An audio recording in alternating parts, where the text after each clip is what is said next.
Really, dude? Is that where you're gonna sit? Okay, good job. You're gonna help today? All right. Hi guys, this is my assistant. He's super helpful.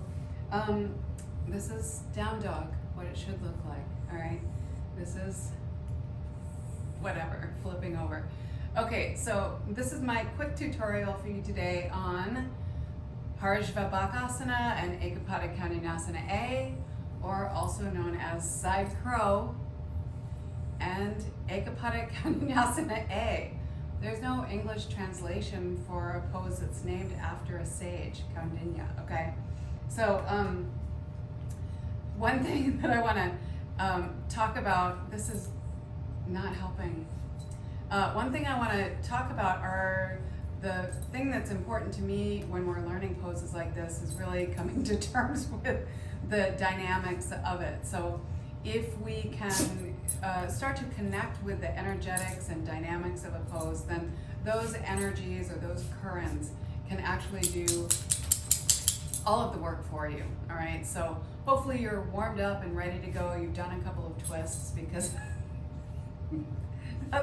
that's all these that's all these are twists, all right? Just big old twists, different relationship to gravity. So Parshvabhakasana, side crow, lots of ways to start it. We're gonna start today on, get out of here, with just sitting on the floor like this, all right? And coming into a twist. So any twist that you wanna do, it's always good to lean back, draw that belly in, and then use that backhand. So look, whether you're doing Koundinyasana C, or Ardha Matsyendrasana 1, or anything that you're doing, it's always good to lean back, draw the belly in, and then push the torso up. So then we know you're getting, go on, get out of here.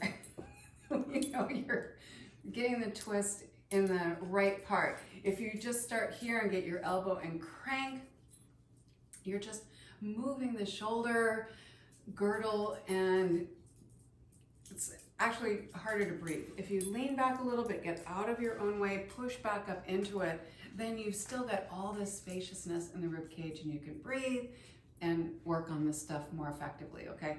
So if we're starting from here, which is where we're gonna start from today, you wanna start to develop that push down through the feet, even in this position, all right?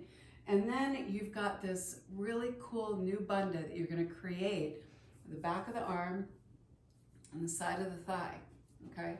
So you wanna lean back, push up into the twist, then you're in that perfect position. You don't have to worry about flexibility or ability or whatever, you know, whether you're good at something or not. So get into that right position, plant the hands, make sure you have lots of space between the rib cage and this other hand here. And then all you gotta do is push through the feet. So when you push, you're kind of pushing at a diagonal. You're gonna push up and over those hands like this, okay? So rather than thinking about the arm balance itself, or going straight up into it, think about pushing toward that hand that's furthest away from you. So that's kind of this line of this trajectory is from the feet over in this direction. So it's always about finding those currents and those lines that you want to follow. Once you follow those, then the body follows along for the ride, all right? You're gonna push through the feet, push in toward that hand that's furthest away from you, push up at a diagonal. Do this a couple of times, because this starts to build up that dynamic between the thigh and the arm. That's what's gonna do all of the work, all right? You're gonna push at a diagonal, keep lots of space, and eventually all you're gonna do, once you push through the feet and get up here, then you're gonna push through the palm of the hand and inhale, and that's what's gonna lift the feet up. Sound crazy? It just might be. Push, and then push and inhale. And then here you are, Parshvabhakasana, okay? Now, Koundinyasana A is another story, but an interesting story, all right? So from side crow, that's a really easy way to get into this arm balance, just another twist. For me, it's like being in a revolved triangle. Parivrtta Trikonasana, just on your hands, all right? So this requires that bottom leg to straighten out in front, the top leg goes, wait, which way does it go? Yes, the bottom leg straightens out to the front, the top leg goes back, right? Just like revolved triangle, duh. Okay, so in order to do that, rather than just expecting to be from here and then all the way to there, there's all this cool stuff in the middle.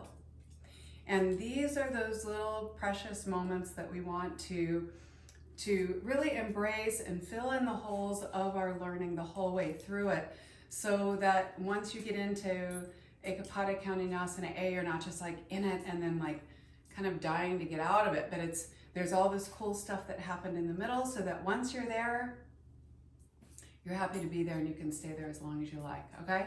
So what I'm gonna suggest that you start with first is, here we are in side crow, is to just start to pick that knee up. You're gonna get lots of space in there.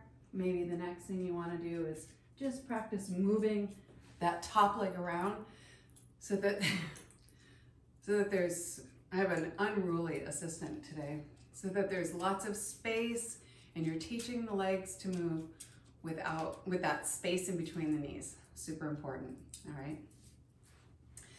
So once you're finally in it and you filled in all the spaces, push through the feet, push and inhale. That bottom leg goes forward, and then you've taught the body already how to have lots of space between the knees, and that's really the key to winning at this transition and at Ekapada Koundinyasana A, just in general, all right? So practice, take your time. The longer it takes you to get into Ekapada Koundinyasana A, the better, because then you've got it and you'll nail it every time. All right, thanks for joining me, and I'll see you guys next time. Bye, hey Guru. Now he sits down. Good job.